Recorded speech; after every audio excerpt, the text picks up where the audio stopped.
The Hereafter one. In a narration found in Jami at-Tirmizi, number 2417, the Holy Prophet Muhammad, peace and blessings be upon him, warned that a person's feet will not move on Judgment Day until they answer 5 questions. The first is about their life and what they did with it. This refers to the time given to a person. A Muslim should understand that death often comes at an unexpected time. A Muslim should not assume they will reach elderly age, as many die before this occurs. In reality, no matter what age one reaches, everyone admits that their life went by in a flash. A Muslim should not believe they will obey Allah, the Exalted, such as attending the mosques for the congregational prayers when they reach elderly age, as this is wishful thinking. Even if one reaches this age, as they were too engrossed in the material world during their life, the change in their environment will have little positive effect on their character and obedience to Allah, the Exalted. A Muslim should instead utilize the time they have been granted, instead of delaying by obeying Allah, the Exalted, which involves fulfilling His commands, refraining from His prohibitions, and by facing destiny with patience according to the traditions of the Holy Prophet Muhammad, peace and blessings be upon him. The one who behaves in this manner will use the blessings they have been granted in ways pleasing to Allah, the Exalted. This will ensure they obtain peace and success in both worlds, irrespective of how long they live. Chapter 16 An-Nahl, verse 97. Whoever does righteousness, whether male or female, while he is a believer, we will surely cause him to live a good life, and we will surely give them their reward in the hereafter according to the best of what they used to do. But the one who fails to utilize their time in the correct way will find that they waste it on vain things, which prevents them from obtaining peace and success in both worlds, as they did not use their resources in ways pleasing to Allah, the Exalted. Chapter 20 Taha, verse 124. And whoever turns away from my remembrance, indeed he will have a depressed, i.e. difficult life, and we will gather, i.e. raise him on the day of resurrection blind. Failing to use one's time correctly will also be a great regret on Judgment Day, especially when they observe the reward of those who utilize their time correctly. The next question advised in the main narration under discussion will be about their knowledge and what they did with it. It is important for Muslims to strive to acquire useful worldly and religious knowledge, and more importantly, act on it in order to fulfill their needs and the needs of their dependents, according to the teachings of Islam, and in order to obey Allah, the Exalted, and fulfill the rights of people correctly. The one who remains ignorant or fails to act on their knowledge is unlikely to achieve success in either worlds. A person will only reach their desired location when they first find the correct path, and then journey down it. But if a person fails to locate the correct path, meaning obtain knowledge, or fails to journey down it, meaning act on their knowledge, they will not reach their desired destination, meaning success in both worldly and religious matters. Useful knowledge which is acted upon leads to all good, whereas misusing knowledge leads to trouble in both worlds. The third and fourth questions people will be asked on Judgment Day are about their wealth, specifically how they earned it and how they spent it. Firstly, Muslims must ensure that they only obtain lawful wealth and avoid doubtful or unlawful wealth. Unlawful wealth only leads to the rejection of all of one's righteous deeds. This has been indicated in a narration found in Sahih Muslim, number 2342. If one's foundation is based on the unlawful, then everything coming from it will be considered unlawful, and therefore rejected by Allah, the Exalted. The same way the internal foundation of Islam is one's intention, the external foundation of Islam is obtaining and utilizing the lawful. A Muslim is free to obtain lawful wealth and spend it on lawful things, such as fulfilling one's necessities and the necessities of their dependents, without waste, excessiveness or extravagance. Wealth can become a great blessing for a person in both worlds when it is obtained and spent correctly. But if it is not, it will become a great regret for them in both worlds. It is why the Holy Prophet Muhammad, peace and blessings be upon him, warned in a narration found in Sahih Bukhari, number 6444, that the wealthy will have little good on the Day of Judgment, except for those who spent in ways pleasing to Allah, the Exalted. Before spending on vain things, one should reflect on losing out on the great reward which will be granted to those who spent their wealth correctly on Judgment Day. This will ensure they only spend in ways pleasing to Allah, the Exalted, and avoid sinful and vain expenditure. The final question will be about one's body and how they used it. A Muslim must therefore use every organ of their body, such as their sight and hearing, in the correct way, as prescribed by Islam. This is true gratitude, and therefore leads to further blessings.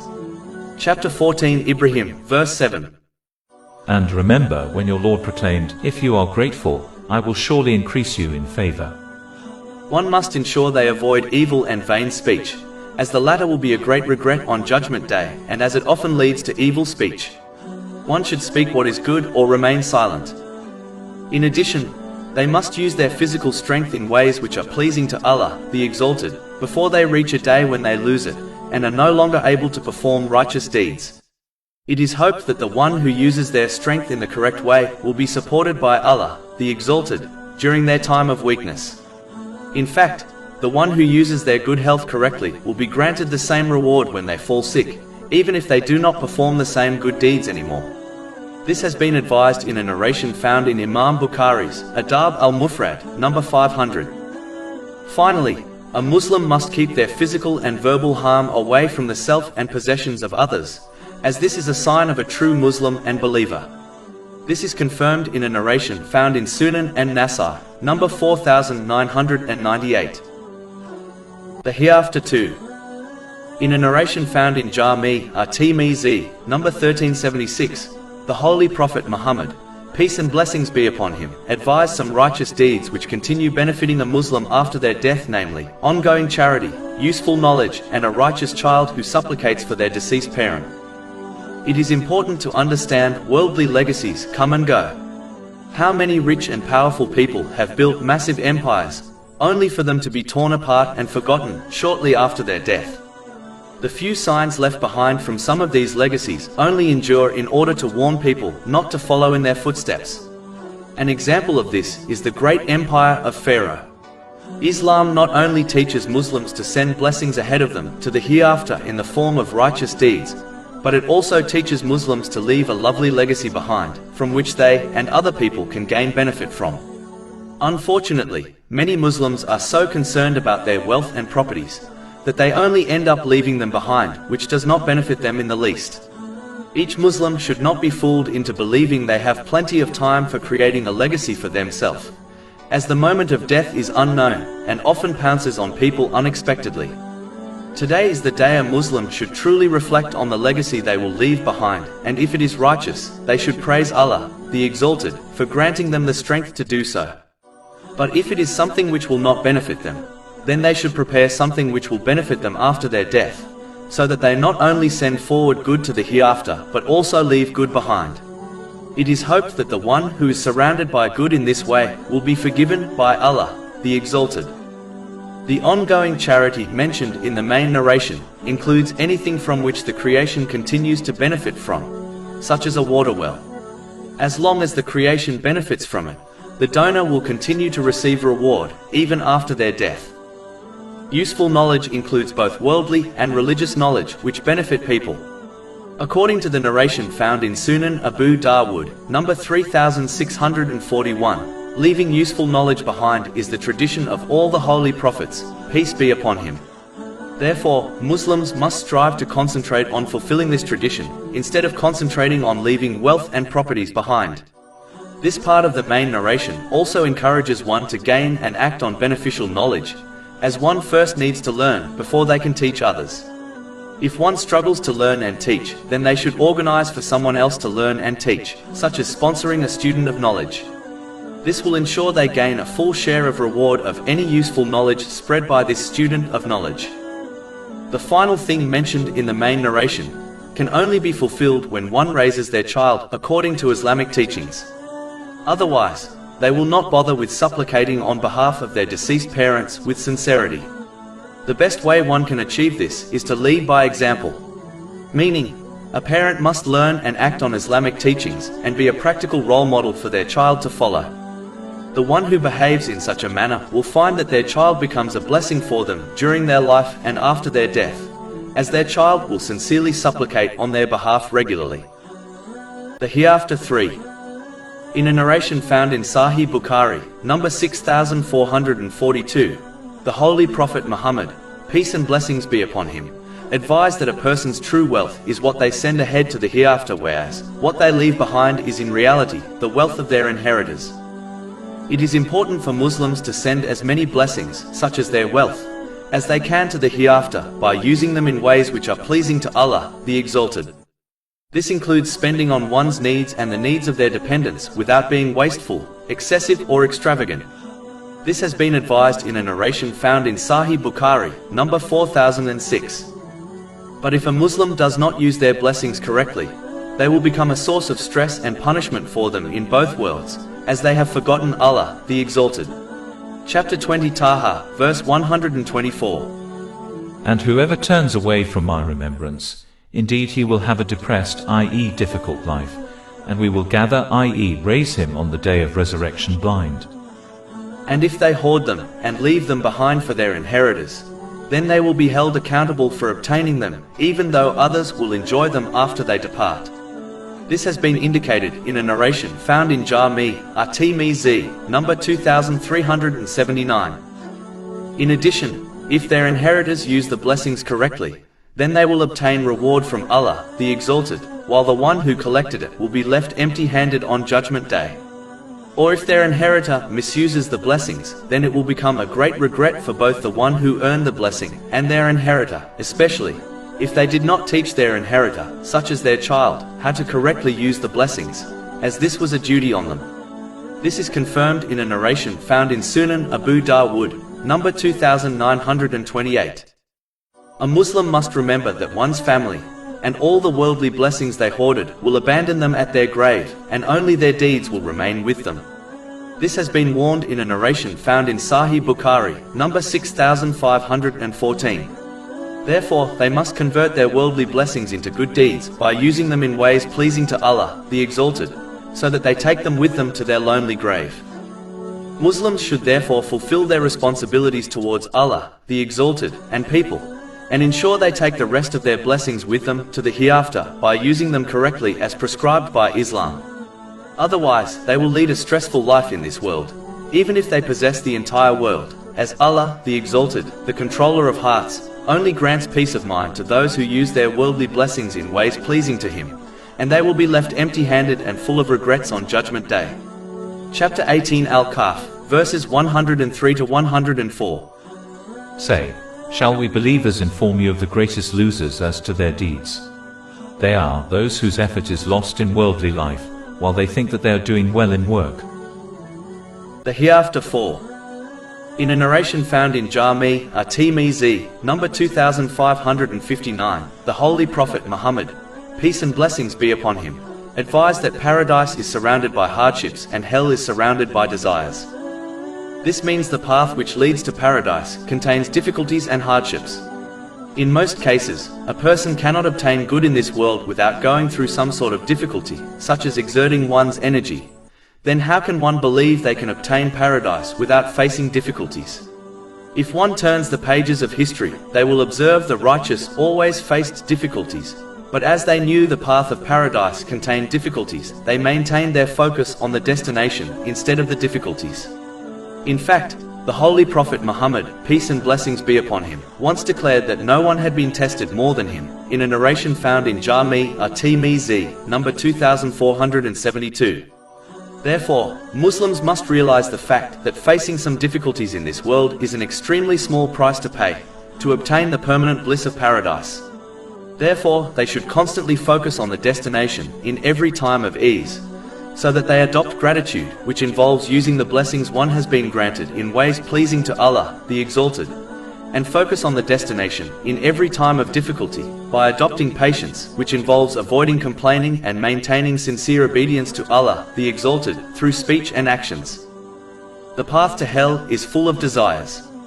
This indicates the importance of maintaining one's obedience to Allah, the Exalted, at all times by fulfilling His commands, refraining from His prohibitions, and by facing destiny with patience according to the traditions of the Holy Prophet Muhammad, peace and blessings be upon him. Even though it is not unlawful to enjoy lawful pleasures in this world, a Muslim should minimize these as much as possible, as these lawful desires often lead to unlawful desires.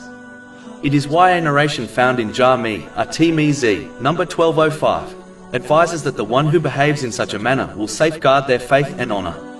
A Muslim should never obey their desires or the desires of others if it means they will disobey Allah, the Exalted, as the pleasure of fulfilling desires vanishes quickly, whereas the regret and the potential punishment will last long. To conclude, a desire fulfilled will not make one feel better if they end up in hell. And a difficulty one faces will not make them feel bad if they end up in paradise.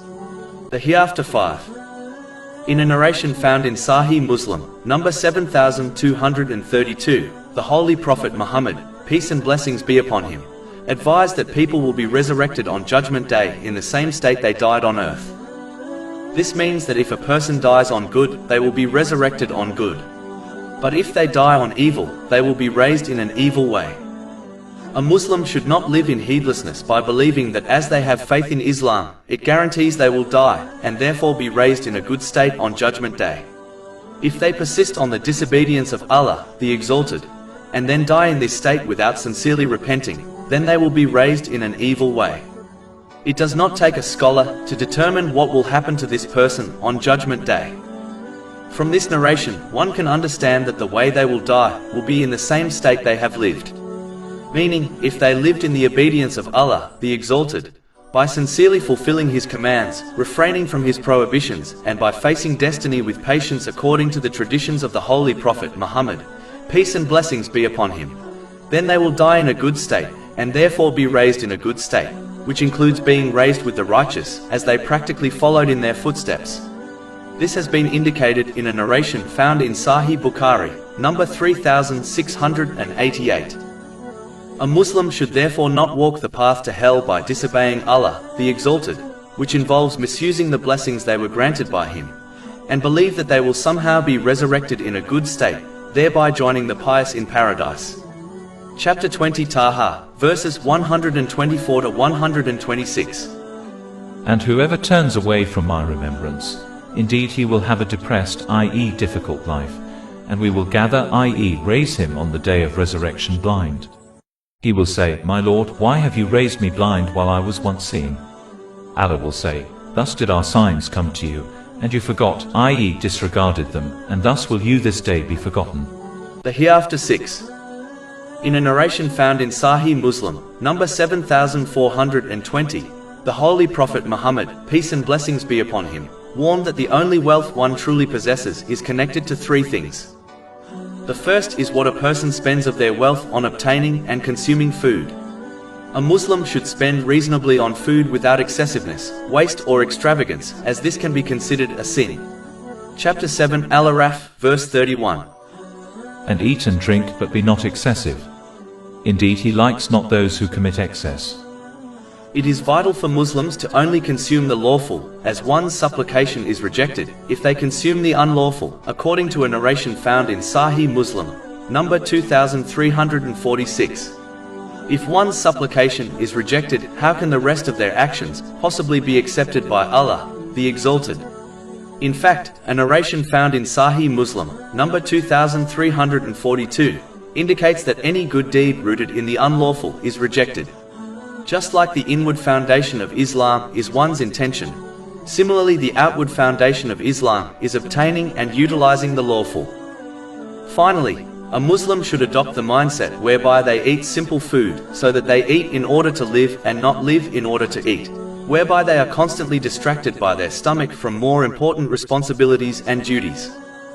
The next thing one spends their true wealth on is on their clothes. Again, a Muslim should avoid extravagance and waste, as these people have been labeled the siblings of the devil. Chapter 17 Al-Isra, verse 27.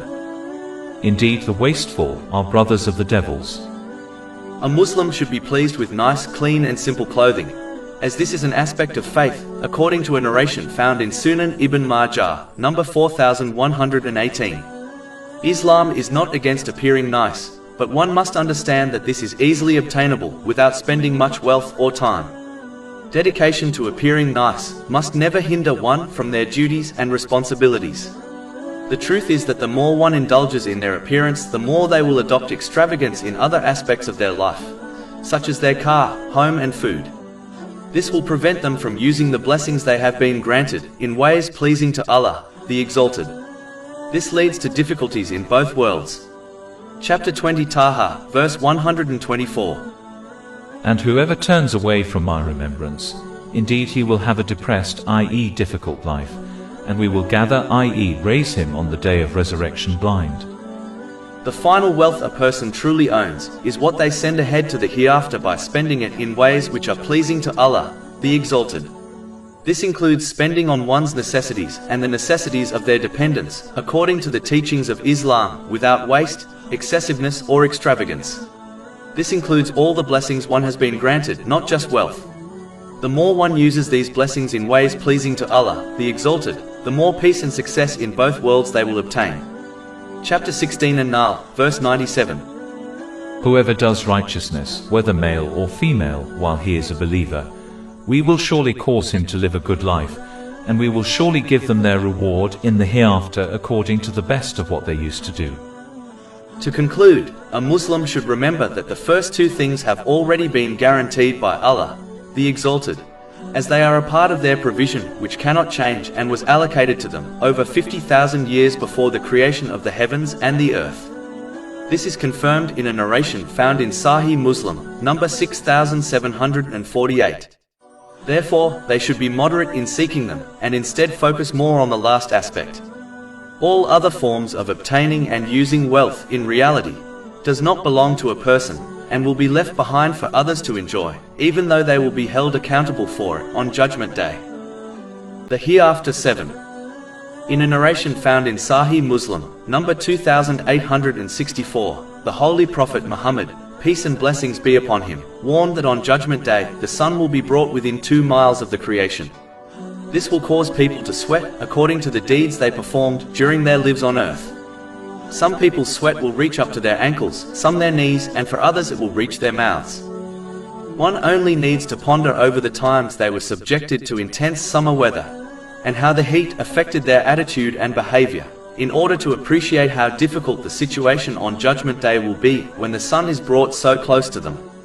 This shows that those who strive hard and exert sincere efforts in the obedience of Allah, the Exalted, by fulfilling His commands, refraining from His prohibitions, and by facing destiny with patience according to the traditions of the Holy Prophet Muhammad, peace and blessings be upon him, will find relaxation on Judgment Day. But those who were lazy, relaxed, and misused the blessings they were granted during their lives on earth, will be subjected to great stress on Judgment Day. Simply put, the one who strives here will relax there, but the one who relaxes here will strive there in difficulty. The same way people strive hard in this material world so that they obtain a comfortable life and even a comfortable retirement, even though reaching retirement age is not guaranteed, Muslims should strive even harder in this world by obeying Allah, the Exalted, by using the blessings they have been granted in ways pleasing to Him, so that they can obtain peace and comfort in this world and on the day that is guaranteed to occur. It is a sign of great ignorance to strive for a day one may never reach, namely, the day of retirement, and not strive for a day they are guaranteed to reach and experience, namely, Judgment Day. The Hereafter 8. In a narration found in Jami at-Tirmizi, number 484, the Holy Prophet Muhammad, peace and blessings be upon him, advised that the person who will be closest to him on Judgment Day will be the one who sent the most blessings and salutations on him. Sending blessings and salutations on the Holy Prophet Muhammad, peace and blessings be upon him, verbally has been commanded in the Holy Quran and advised in many narrations, such as the one found in Sahih Bukhari, number 3370. Chapter 33 Al-Ahzab, verse 56. Indeed, Allah confers blessing upon the Prophet, and his angels ask him to do so. O you who have believed, ask Allah to confer blessing upon him, and ask Allah to grant him peace. But it is important to note, if one desires to correctly send blessings and salutations on him, they must support their words through actions by learning and acting on his traditions. They should not reorder the priority of his traditions according to their desires. This is in fact the first step which allows one to fulfill another verse of the Holy Quran, chapter 3, Ali Imran, verse 31. Say, Prophet Muhammad, peace and blessings be upon him, if you should love Allah, then follow me, so Allah will love you and forgive you your sins. When one persists on this attitude, it will allow them to prioritize preparing for the hereafter over this material world without neglecting their worldly duties. meaning it will show them how to use the blessings they have been granted correctly, so that they fulfill their duties towards Allah, the Exalted, and towards people. This includes fulfilling their needs and the needs of their dependents without waste, excessiveness, or extravagance. This will allow one to navigate through each situation correctly, whether there are times of ease or difficulties, without going overboard in devoting themselves to the material world, their own desires, or other people. This attitude will allow them to put everything and everyone in their rightful place within their life, without neglecting or excessively devoting themselves to anything or any person. Allah, the Exalted, would not have set an example in the life of the Holy Prophet Muhammad, peace and blessings be upon him, which was not possible to follow and adopt. Chapter 33 Al-Ahzab, verse 21. There has certainly been for you, in the Messenger of Allah, an excellent pattern, for anyone whose hope is in Allah and the Last Day, and who remembers Allah often. Each person can achieve this according to their own potential, but this requires a sincere effort which is supported by actions. This is the true meaning of sending blessings and salutations on the Holy Prophet Muhammad, peace and blessings be upon him. The one who behaves in this manner practically proves their love for the Holy Prophet Muhammad, peace and blessings be upon him, and as a result they will join him in the hereafter. This has been indicated in a narration found in Sahih Bukhari, number 3688. The Hereafter 9. In a narration found in Jami at-Tirmizi, number 2460, the Holy Prophet Muhammad, peace and blessings be upon him, advised that a grave is either a garden of paradise or a pit of hell. This narration further explains that when a successful believer is placed in their grave, it widens and becomes comfortable for them, whereas the grave of a sinful person becomes extremely constricted and harmful for them. It is important to note that in reality, each person takes the garden of paradise or pit of hell with them when they depart this world in the form of their deeds. If a Muslim obeys Allah, the Exalted, by fulfilling his commands, refraining from his prohibitions, and faces destiny with patience according to the traditions of the Holy Prophet Muhammad, peace and blessings be upon him, then it will ensure they use the blessings they have been granted in ways pleasing to Allah, the Exalted. This will ensure they prepare the deeds required to make their grave a garden of paradise. But if they disobey Allah, the Exalted, by misusing the blessings they have been granted, then their sins will create the pit of hell they will rest in until the Day of Judgment. Therefore, Muslims must act today and not delay in this preparation, as the time of death is unknown and often comes suddenly. Delaying to a tomorrow one may not see is foolish, and it only leads to regrets. The same way a person spends much energy and time beautifying their home in this world, the home they will only remain in for a short time, they must strive harder in beautifying their grave, as the journey to it is inevitable and the stay there very long. And if one suffers in their grave, then what follows will only be worse. This has been warned in a narration found in Sunan Ibn Majah, number 4267. One must never forget that the people and worldly things, such as their business, they dedicate most of their energy to, will abandon them when they reach their grave. Only their deeds will accompany them, the same deeds which will determine whether they are placed in a garden of paradise or a pit of hell. Finally, a person must not be fooled into assuming that one's faith is good enough to ensure their garden of paradise. Faith is an inward state which must be reflected outwardly through one's deeds. This is what the knower of what is in the hearts has commanded. Chapter 16 An-Nahl, verse 97. Whoever does righteousness, whether male or female, while he is a believer, we will surely give them their reward in the hereafter according to the best of what they used to do. And the truth is that as faith is like a tree, it must be watered and nourished by righteous deeds. If one fails to nourish their plant of faith, then they may well find that it withers away before they reach their grave. The Hereafter 10. In a narration found in Sahih Bukhari, number 103, the Holy Prophet Muhammad, peace and blessings be upon him, warned that whoever has their deeds scrutinized by Allah, the Exalted, on Judgment Day will be punished. It is important for Muslims to understand that even though enjoying the lawful pleasures of this material world are not prohibited, they often lead to the unlawful. For example, vain speech is usually the first step before sinful speech. In addition, the more one indulges in unnecessary lawful things, the longer their accountability will be on Judgment Day. One should bear in mind that Judgment Day will be a difficult day. For example, the sun will be brought within 2 miles of the creation. This has been confirmed in a narration found in Jami at-Tirmizi, number 2421. While one waits for their accounting and during their final judgment, hell will be face to face with them. Therefore, the longer one's accounting, the more stress they will endure. Even though a Muslim may be forgiven and saved by Allah, the Exalted, but nonetheless, the longer their accountability, the greater stress they will endure. Seeing as Judgment Day will be 50,000 years long, according to the Holy Quran, it does not make sense to enjoy a few decades of lawful pleasures, if it means one will face a difficult accountability on a day which will last so long. Chapter 70 Al-Ma'arij, verse 4. During a day the extent of which is 50,000 years.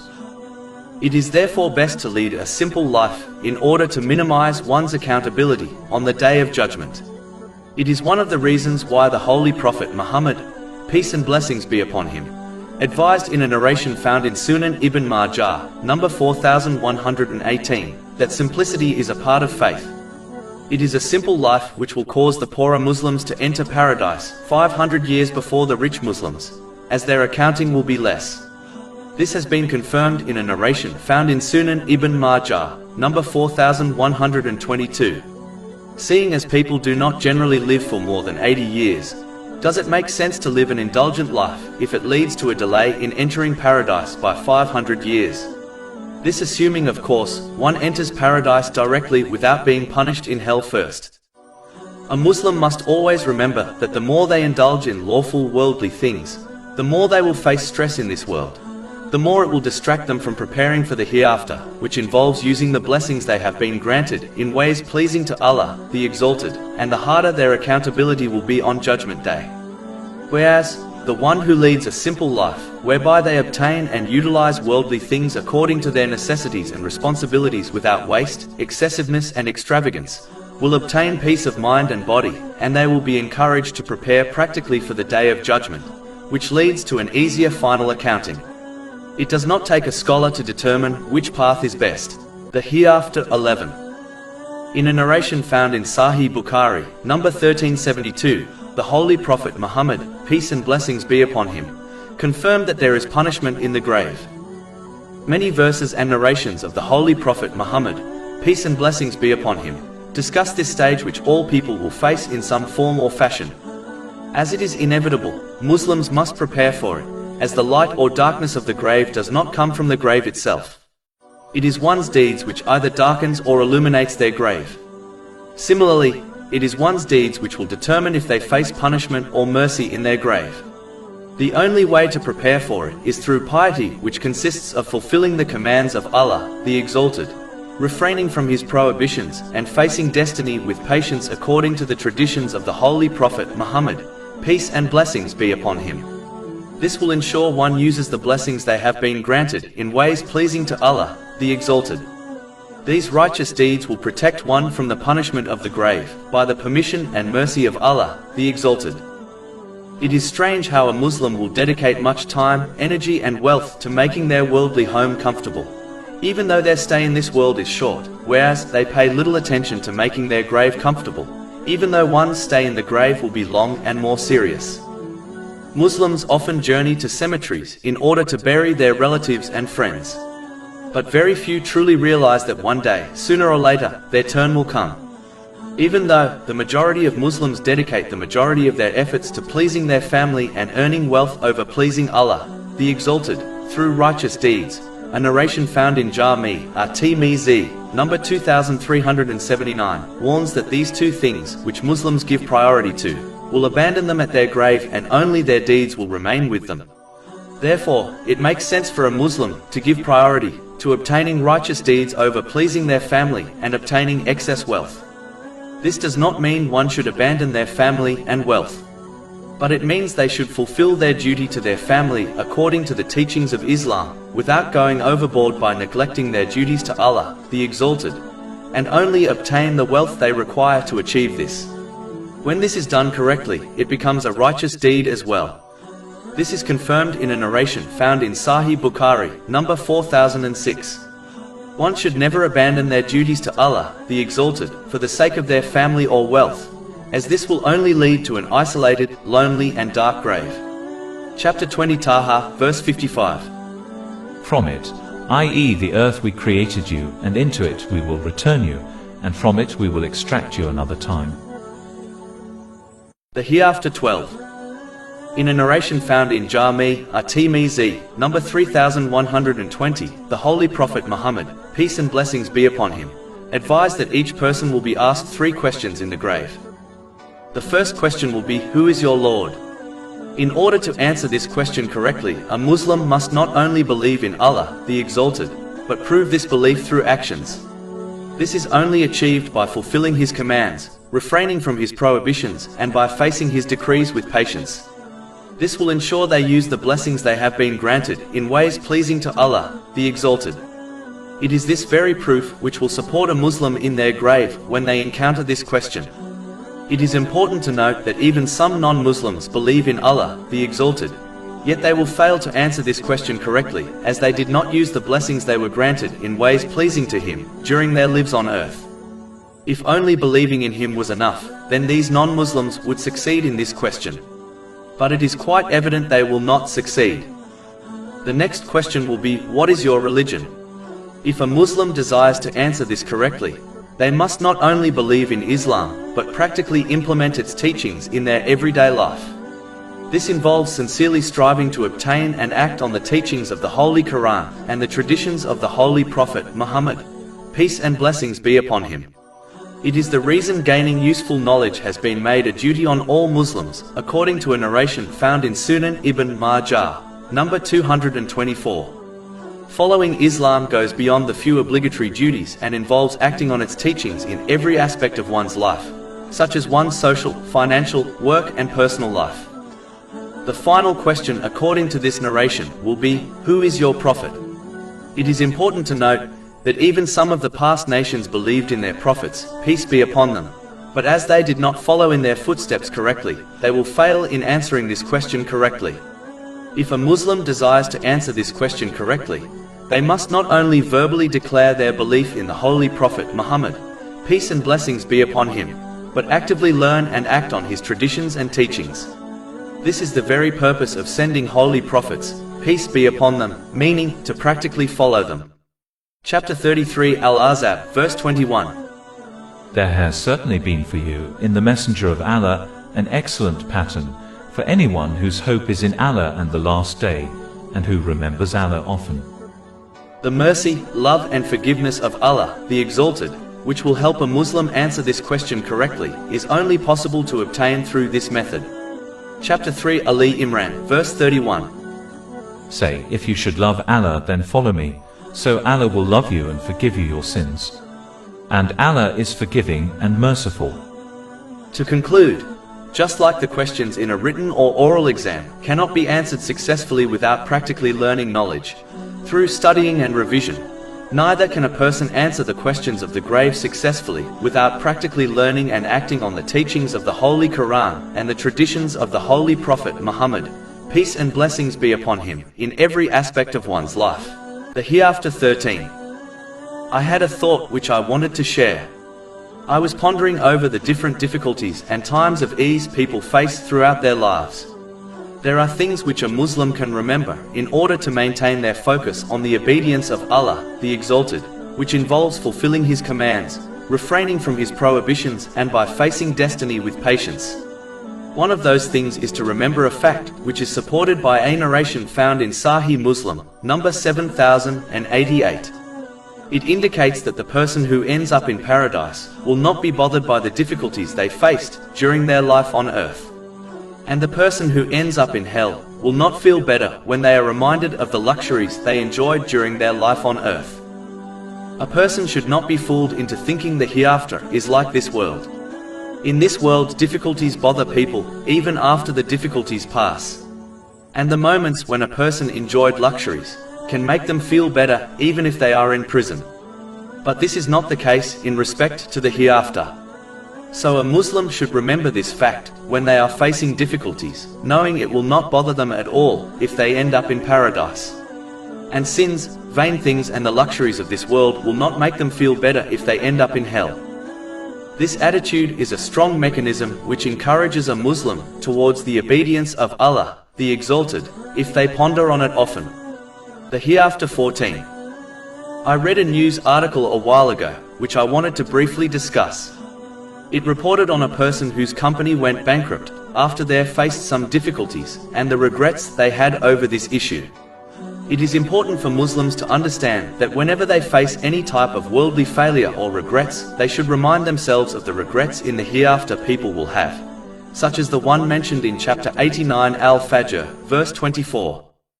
He will say, "Oh, I wish I sent ahead some good for my life."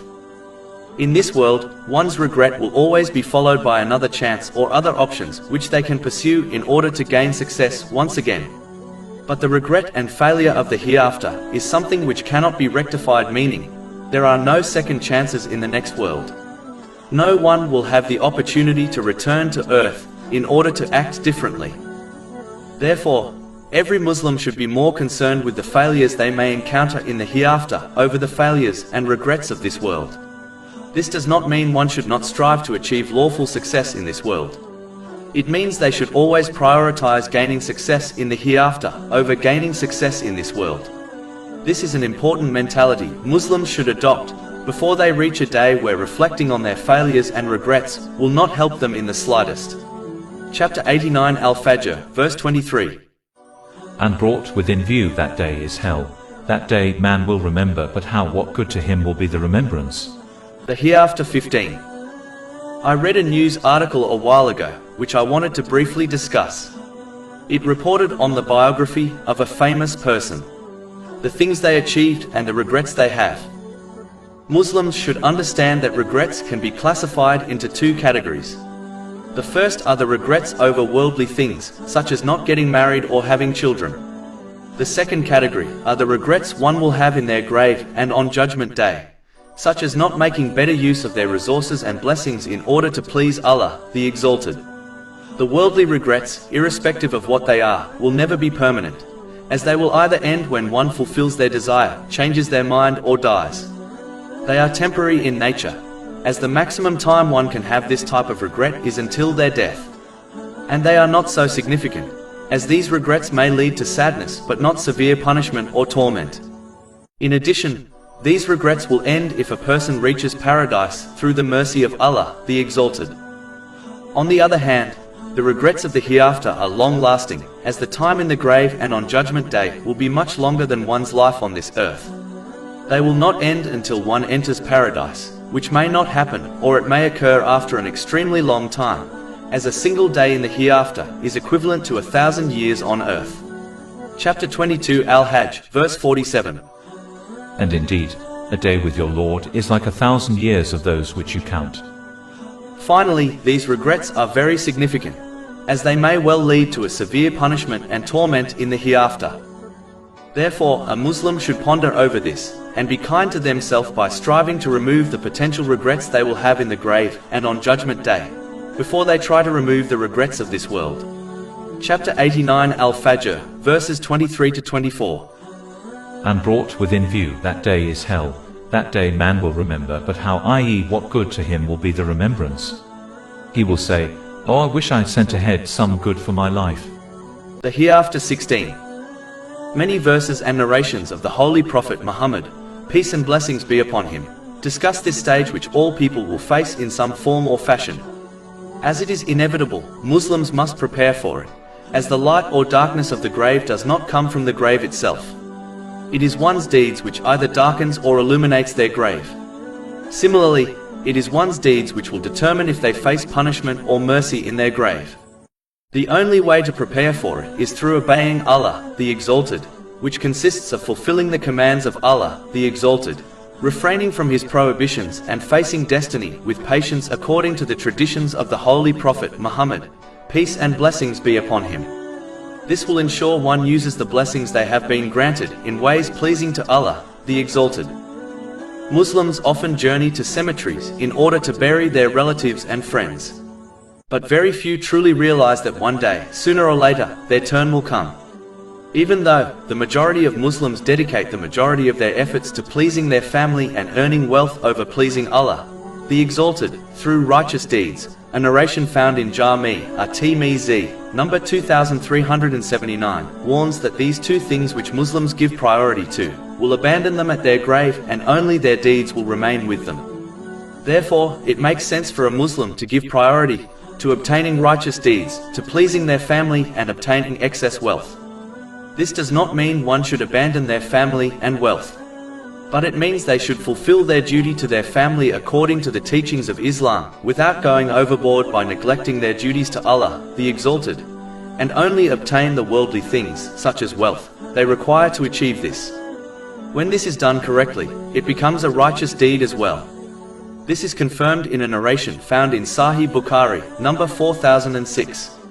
One should never abandon their duties to Allah, the Exalted, for the sake of worldly things, such as their family or wealth, as this will only cause them to misuse the blessings they have been granted. This in turn will lead to an isolated, lonely and dark grave. The Hereafter 17. The trumpet blast will lead to the death of the creation. This has been confirmed in a narration found in Sahih Muslim, number 7381.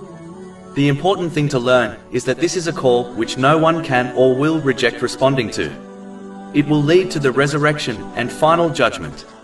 Therefore, Muslims should respond to the call of Allah, the Exalted, through the Holy Prophet Muhammad, peace and blessings be upon him, through sincere obedience by fulfilling the commands of Allah, the Exalted, refraining from his prohibitions, and by facing destiny with patience according to the traditions of the Holy Prophet Muhammad, peace and blessings be upon him. This will ensure they use the blessings they have been granted in ways pleasing to Allah, the Exalted. Chapter 8 and Anfal, verse 24. O you who have believed, respond to Allah and to the Messenger when he calls you to that which gives you life. Whoever responds to this call in this world will find the final call easy to endure and respond to. Whereas, the one who lives heedless to the call of Allah, the Exalted, in this world, by misusing the blessings they have been granted, will not find peace in it, and they will be forced to answer the call of the trumpet, which will be a great burden for them to endure and respond to. A person can only ignore the call of Allah, the Exalted, for so long, as the final call will occur sooner or later, and no one will be able to avoid or ignore it. If this is inevitable, it makes sense that one responds to it now, today, instead of living in heedlessness. If one hears the trumpet blast while heedless, no action or regret will benefit them, and what comes after for this person will be even more terrifying. The Hereafter 18. This point is connected to chapter 80 Abasa, verses 34 to 37. On the day a man will flee from his brother, and his mother and his father, and his wife and his children. For every man, that day will be a matter adequate for him. This is when each person will flee from their relatives on Judgment Day, out of concern for their own well-being. It is important for Muslims to understand that Islam does not advise them to abandon their relatives, as upholding the ties of kinship is an extremely important aspect of Islam. But it encourages them to put everyone in their rightful place within their life. This means that they should fulfill the rights of others without going overboard, meaning without compromising on the duties set by Allah, the Exalted, and following the established traditions of the Holy Prophet Muhammad, peace and blessings be upon him. Unfortunately, some go too far and abandon these more important duties out of misplaced love and loyalty to their relatives. This causes them to misuse the blessings they have been granted. Some even strive to obtain unlawful provision and commit sins for the sake of pleasing their relatives. This great event clearly shows the downside of doing this. A Muslim should always support others, especially their relatives, in what is good, but never support them in bad things, irrespective of how close their bond with them may be, as there is no obedience to the creation if it leads to the disobedience of Allah, the Exalted. Chapter 5 Al-Ma'idah, verse 2. And cooperate in righteousness and piety, but do not cooperate in sin and aggression. In addition, this great event will occur between the people who, in most cases, share a deeper connection than a person does with their friends.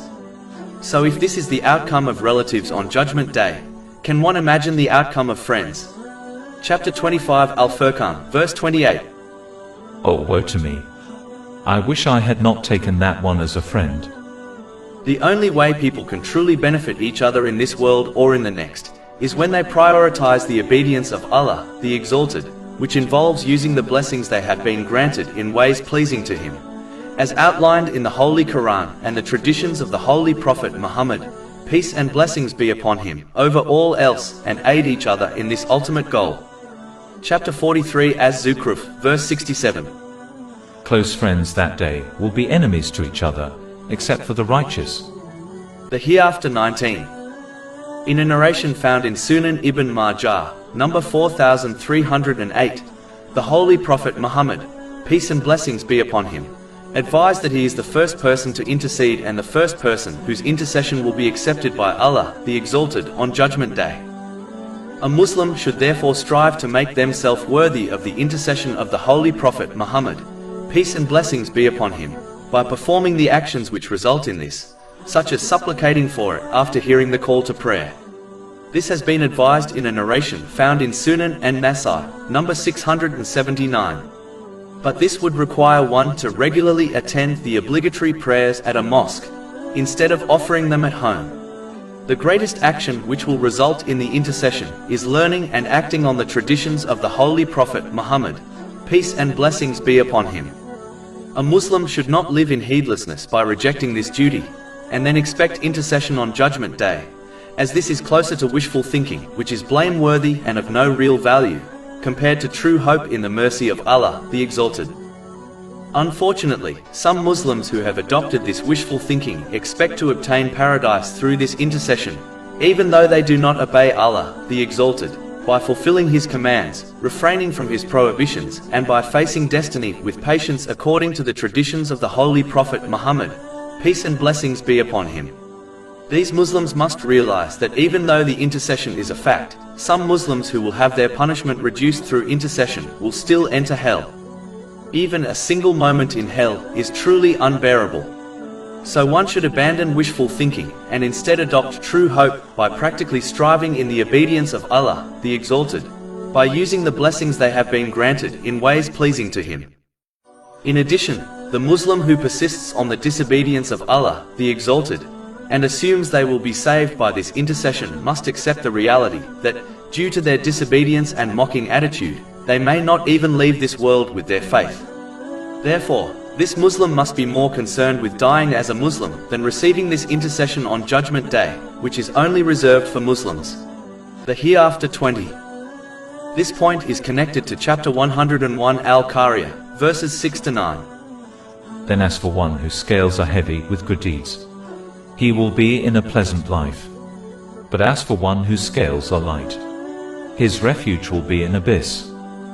It is important for Muslims to regularly assess their own deeds, as no one except Allah, the Exalted, is better aware of them than themselves.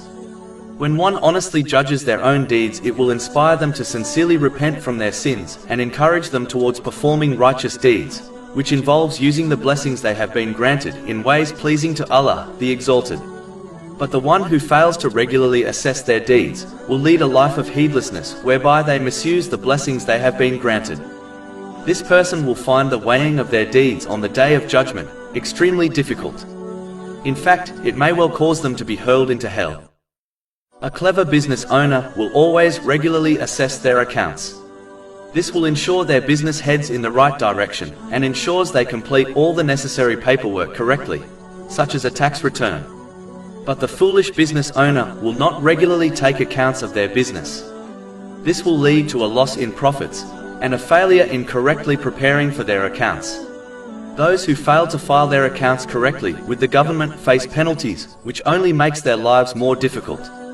But the key thing to note is that the penalty of failing to correctly assess and prepare one's deeds for the scales of Judgment Day does not involve a monetary fine. Its penalty is more severe and truly unbearable. Chapter 99 Az-Zalala, verses 7 to 8. So whoever does an atom's weight of good will see it, and whoever does an atom's weight of evil will see it. Finally, a Muslim must not only avoid committing sins, but they should also strive to avoid using the blessings they have been granted in vain ways. Vain things may not be sinful, but as they are not righteous deeds, they will lead to regrets on Judgment Day, especially when one realizes that the vain things they did could have been placed on the good side of the scales of Judgment Day if they used the blessings correctly. In some cases, a slight difference between the two sides of the scales may well be the difference between salvation and damnation. The Hereafter 21. This point is connected to chapter 14 Ibrahim, verse 22. And Satan will say when the matter has been concluded, indeed, Allah had promised you the promise of truth. And I promised you, but I betrayed you. But I had no authority over you, except that I invited you, and you responded to me. So do not blame me, but blame yourselves. This is when people on Judgment Day will try to blame the devil for their sins in order to shift their burden of punishment to him. But this verse makes it clear that this is a futile and foolish excuse. As the devil only inspires people to commit sins, he cannot physically force someone to disobey Allah, the Exalted. Each person makes a choice to obey or disobey Allah, the Exalted, by using the blessings they have been granted correctly or incorrectly, and will therefore face the consequences of their choice. Unfortunately, some do not understand this important point. They often commit sins and either blame others by declaring they were convinced to act in this way, or they declare that as others are committing sins openly, it somehow gives them a license to act in the same way. The same way a judge in a worldly court would never accept these excuses, neither will Allah, the Exalted, on Judgment Day. It is important for Muslims not to make culture or fashion the standards for their behavior, as this will misguide them and they will be left with no valid excuses on Judgment Day. Instead, they should adhere to the teachings of Islam, which simply outlines how a person must behave in all situations. It is time Muslims abandon childish excuses and sincerely obey Allah, the Exalted, by using the blessings they have been granted in ways pleasing to Him, as outlined in the Holy Quran and the traditions of the Holy Prophet Muhammad, peace and blessings be upon him, before they reach a day when their excuses will not be accepted by Allah, the Exalted. If Allah, the Exalted, will reject the excuses of those who blame the devil when he is their open enemy, and promise to misguide them, how will Allah, the Exalted, accept any other excuse for disobeying Him? The Hereafter 22. There are many narrations which discuss the celestial pool, such as the one found in Sahih Bukhari, number 6579. It advises that it takes a month to cross its entire length. Its smell is nicer than perfume, its water is whiter than milk, and the one who drinks from it once will never feel thirsty again. The last point is extremely important, as on Judgment Day, people will experience an extreme and unimaginable thirst. For example, the sun will be brought within 2 miles of the creation, which will cause people to sweat excessively. This is confirmed in a narration found in Jami' at-Tirmidhi, number 2421. There is no doubt that every Muslim desires to drink from this pool, irrespective of the strength of their faith. But it is important to note that a Muslim should strive to make themselves worthy of drinking from it, instead of simply hoping to achieve this. This is achieved by fulfilling the commands of Allah, the Exalted, refraining from His prohibitions, and by facing destiny with patience according to the traditions of the Holy Prophet Muhammad, peace and blessings be upon him. In addition, Muslims must avoid the disobedience to Allah, the Exalted, especially those actions which prevent one from reaching the celestial pool. For example, a narration found in Sahih Muslim, number 5996, warns that some Muslims who innovated evil things in Islam will be detained and prevented from reaching the celestial pool. Another narration found in Sunan and Nasai, number 4212, warns that those who support and believe the lies and wrong actions of the unjust rulers will not reach the celestial pool. So it is important for Muslims who desire to reach and drink from the celestial pool, to avoid disobedience to Allah, the Exalted, and strive in His sincere obedience. The Hereafter 23. People will be commanded to cross the bridge which will be placed over hell on the Day of Judgment. This has been discussed extensively in Islamic teachings, such as the narration found in Sahih Bukhari, number 6573. It warns that extremely large hooks will be on the bridge which will affect people according to their deeds. Some will be flung into hell by them. Some will be subjected to great torture before they cross the bridge. Others will only face minimal injury from them, and finally the righteous will not be harmed by them. Another narration found in Sahih Muslim, number 455, warns that the bridge is narrower than a strand of hair and sharper than a sword.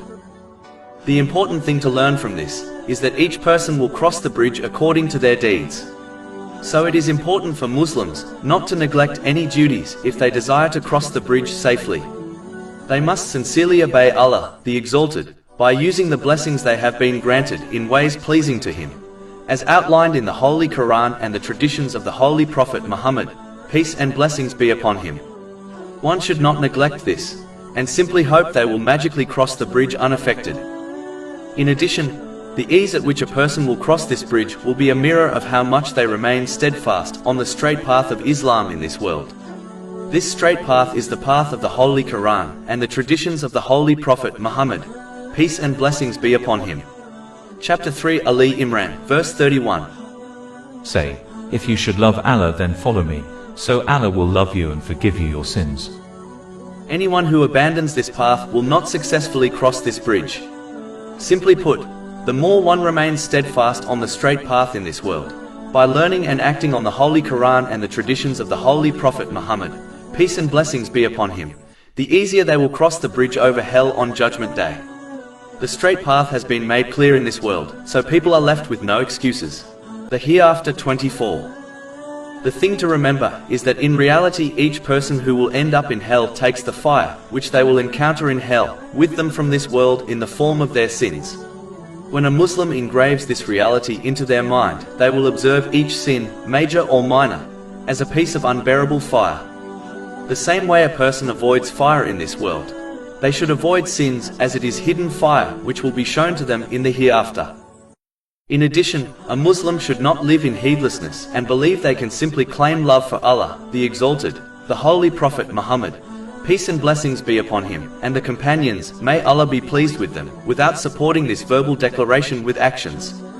If this was true, then the companions, may Allah be pleased with them, would not have strived so hard in the obedience of Allah, the Exalted. And they undoubtedly understood Islam and Judgment Day better than the people after them. Simply put, a declaration of love without actions will not save one from hell. In fact, it has been made clear that some Muslims will enter hell on Judgment Day. The Muslim who abandons sincerely obeying Allah, the Exalted, by using the blessings they have been granted in ways pleasing to Him, as outlined in the Holy Quran and the traditions of the Holy Prophet Muhammad, peace and blessings be upon him, should understand that their attitude may cause them to lose their faith before their death, so that they enter Judgment Day as a non-Muslim, which is the greatest loss. The same way one would not enter a battle without armor and a shield, a Muslim should not enter Judgment Day without the armor and shield of obeying Allah, the Exalted. Otherwise, the same way the soldier who has no protection will most likely be harmed, so will a Muslim who reaches Judgment Day without the protection provided by the obedience of Allah, the Exalted.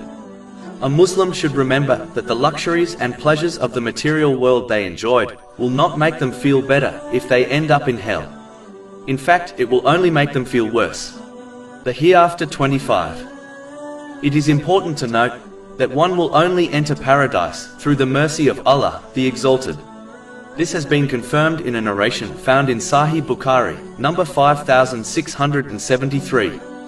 This is because every righteous deed is only possible through the mercy of Allah, the Exalted, in the form of knowledge, inspiration, strength and opportunity to do the deed. This understanding prevents one from adopting pride, which is vital to avoid, as only an atom's worth of pride is needed to take a person to hell. This has been warned in a narration found in Sahih Muslim, number 267. In addition, a Muslim must understand that this mercy of Allah, the Exalted, in the form of righteous deeds, is in reality a light which one must gather in this world, if they desire to obtain a guiding light in the hereafter. If a Muslim lives in heedlessness and refrains from gathering this light in the world by using the blessings they have been granted in ways pleasing to Allah, the Exalted, as outlined in the Holy Quran and the traditions of the Holy Prophet Muhammad, peace and blessings be upon him, then how can they expect to receive this guiding light in the hereafter? All Muslims desire to inhabit paradise with the greatest servants of Allah, the Exalted, such as the Holy Prophet Muhammad, peace and blessings be upon him. But it is important to understand that simply wishing for this without action will not make it come true. Otherwise the companions, may Allah be pleased with them, would have done this. Simply put, the more one strives in learning and acting on the traditions of the Holy Prophet Muhammad, peace and blessings be upon him, the closer they will be to him in the hereafter. If one chooses a path other than his in this world, then how can they possibly end up with him in the next world? In addition, Islamic teachings make it clear that paradise will be granted to those who supported their verbal declaration of belief with actions. So one must never be fooled into believing otherwise. The one who fails to practically support their verbal declaration of faith should be more concerned with leaving this world without their faith, as faith is like a plant which must be nourished with actions, otherwise it may well die. Chapter 16 and Nahl, verse 32. The ones whom the angels take in death, being good and pure, the angels will say, "Peace be upon you. Enter paradise for what you used to do." The greatest blessing of paradise is physically observing Allah, the Exalted, which is discussed in a narration found in Sahih Bukhari, number 7436. If a Muslim desires to obtain this unimaginable blessing, they must practically strive to achieve the level of excellence mentioned in a narration found in Sahih Muslim, number 99. This is when one performs actions, such as the prayer, as if they can observe Allah, the Exalted, overlooking them. This attitude ensures one's persistent and sincere obedience to Allah, the Exalted. It is hoped that the one who strives for this level of faith will receive the blessing of physically observing Allah, the Exalted, in the hereafter. The Hereafter 26. I had a thought which I wanted to share. One of the main reasons the worship of false deities is common in society is due to the underlying intention of absolving oneself of being held accountable for their actions. The non-Muslims of Mecca, during the time of the Holy Prophet Muhammad, peace and blessings be upon him, claimed that they worshipped idols in order to draw closer to Allah, the Exalted, as their idols represented different sacred beings, such as angels, which were close and beloved to Allah, the Exalted. By worshipping them, they incorrectly believed the idols would intercede on their behalf on Judgment Day in the court of Allah, the Exalted, thereby rescuing them from being held accountable for their actions. In their eyes, this was a free ticket to do whatever they pleased, as they would not be held accountable for their actions because of this intercession. Chapter 10 Yunus, verse 18. And they worship other than Allah that which neither harms them nor benefits them, and they say, "These are our intercessors with Allah." And chapter 39 Az-Zumar, verse 3. And those who take protectors besides him say, "We only worship them that they may bring us nearer to Allah in position." Indeed, Allah will judge between them concerning that over which they differ. Indeed, Allah does not guide he who is a liar. Unfortunately, a similar attitude has crept into the minds of some Muslims who adopt a similar belief whereby they attempt to find someone who is considered holy and close to Allah, the Exalted, and strive to please him through pleasing them, through gifts, presents, and in some cases, showing them an unhealthy level of respect and reverence. Their aim is to get these holy people to intercede for them in the court of Allah, the Exalted, in this world and in the hereafter. Even though supplicating for others is lawful, and intercession on Judgment Day on behalf of the believers is an established fact, yet this does not mean one is absolved from being held accountable for their actions. Thinking otherwise is only making a mockery out of these realities. This incorrect belief has driven many Muslims to adopt wishful thinking, whereby they believe they can openly and persistently disobey Allah, the Exalted, yet will escape any type of accountability through the intercession of these holy people.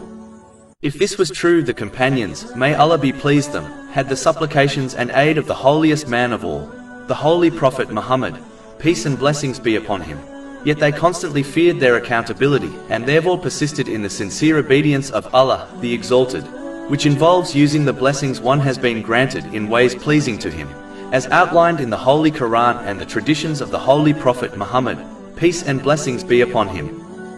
Instead of attempting to find a way out of one's inevitable accountability, they should instead strive to prepare for it by fulfilling the commands of Allah, the Exalted, refraining from his prohibitions, and by facing destiny with patience according to the traditions of the Holy Prophet Muhammad, peace and blessings be upon him. Otherwise they may well encounter a strict and difficult accountability on a great day. The Hereafter 27. I had a thought which I wanted to share.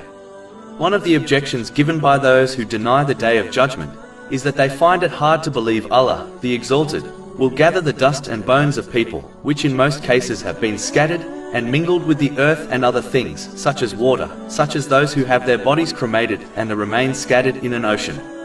The fact that Allah, the Exalted, is all-knowing, indicates that He is fully aware of the location of every particle which makes a human being, and He also has the power and control to bring these particles together once again.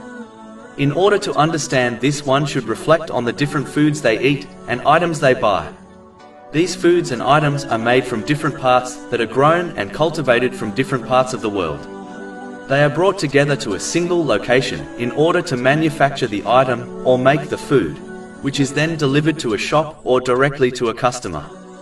If humans have the ability to gather different ingredients and parts from all over the world in order to manufacture an item or make a food dish, then why is it surprising that Allah, the Exalted, the all-knowing, all-able, will gather together the particles of a person in order to give them life again, just like He gave them life the first time? No mistakes will occur with this process, as Allah, the Exalted, is fully aware of everyone's unique features, such as their DNA and fingerprints. Chapter 75 Al-Qiyamah, verses 3-4. Does man think that we will not assemble his bones? Yes. We are able even to proportion his fingertips. The Hereafter 28. I had a thought which I wanted to share. A common attitude which is often found amongst non-Muslims has become apparent in Muslims also. Those who do not believe in the Day of Judgment often claim that even if it was real, they would make peace with Allah, the Exalted, on that day. Unfortunately, this attitude has also affected many Muslims who turn away from practically preparing for the Day of Judgment, which involves using the blessings one has been granted in ways pleasing to Allah, the Exalted, as outlined in the Holy Quran and the traditions of the Holy Prophet Muhammad, peace and blessings be upon him, and simply claim that they will make peace with Allah, the Exalted, on Judgment Day. The issue with believing that this attitude will lead to success on Judgment Day is that one adopts an incredibly disrespectful and rude belief about Allah, the Exalted. They begin to believe that Allah, the Exalted, will treat the one who ignored Him and followed their desires equally to the doer of good, the one who used the blessings they were granted in ways pleasing to Allah, the Exalted. If a worldly judge behaved in this manner, they would be highly criticized and even dismissed from their post, as it completely contradicts justice. As Allah, the Exalted, is the all-just, how can a Muslim believe and attribute such a negative attitude to Him? Allah, the Exalted, extending His infinite mercy to the creation is one thing, but allowing those who persisted in disobedience and harming others to escape the consequences of their actions is simply unjust, something Allah, the Exalted, would not do. In addition, if Allah, the Exalted, was going to forgive everyone, irrespective of the deeds they committed, then it makes life in this world pointless, as the purpose of this world is to differentiate between those who did good and those who did not. Creating pointless things directly challenges the infinite dignity, majesty, and wisdom of Allah, the Exalted. How can someone who believes in Him then attribute such a silly thing to Him? To conclude, a Muslim must never be fooled by the false belief that they will make peace with Allah, the Exalted, on Judgment Day. The place of actions is this world, whereas Judgment Day is only the place of consequences. Therefore, one must prepare for these consequences by using the blessings they have been granted in ways pleasing to Allah, the Exalted, as outlined in the Holy Quran and the traditions of the Holy Prophet Muhammad, peace and blessings be upon him. Chapter 30 Ar-Rum, verse 57. So that day, their excuse will not benefit those who wronged, nor will they be asked to appease Allah. And chapter 45 Al-Jatiyah, verse 21. Or do those who commit evils think we will make them like those who have believed and done righteous deeds, make them equal in their life and their death? Evil is that which they judge, i.e. assume. The Hereafter 29. I had a thought which I wanted to share. There are many factors which prevent a Muslim from practically preparing for the Day of Judgment, which involves using the blessings one has been granted in ways pleasing to Allah, the Exalted, as outlined in the Holy Quran and the traditions of the Holy Prophet Muhammad, peace and blessings be upon him, but only one of the more subtle factors will be discussed. In the vast majority of cases in this world, a person who fails a particular task or activity is given a second chance. In some cases, the second chance is direct, such as retaking a failed driving test, and in other cases the second chance is indirect, such as a divorcee getting married to someone else. The concept of second chances also applies in religious matters. For example, everyone experiences the sister of death, sleep, and most of these people are given another chance to sincerely obey Allah, the Exalted, when life is restored to them when they wake up. Chapter 39 Az-Zumar, verse 42. Allah takes the souls at the time of their death, and those that do not die He takes during their sleep. Then He keeps those for which He has decreed death, and releases the others for a specified term. Indeed, in that are signs for a people who give thought.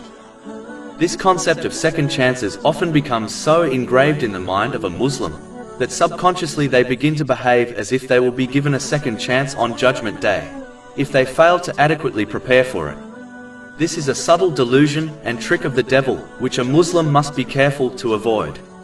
It is so subtle that one can behave practically in this manner without realizing it, simply because they are under the assumption that just like they always had second chances in this world, they will somehow be given it on the Day of Judgment also. The best way to combat this subtle delusion is to strengthen one's faith. This is only achieved through learning and acting on the teachings of the Holy Quran and the traditions of the Holy Prophet Muhammad, peace and blessings be upon him, so that one remains steadfast on practically preparing for the Day of Judgment at all times, which involves using the blessings one has been granted in ways pleasing to Allah, the Exalted. Chapter 31 Luqman, verse 33. Indeed, the promise of Allah is truth, so let not the worldly life delude you, and be not deceived about Allah by the deceiver, i.e. Satan. Over 400 free ebooks, audiobooks, infographics, podcasts and blogs available on our website, www.shakepod.com.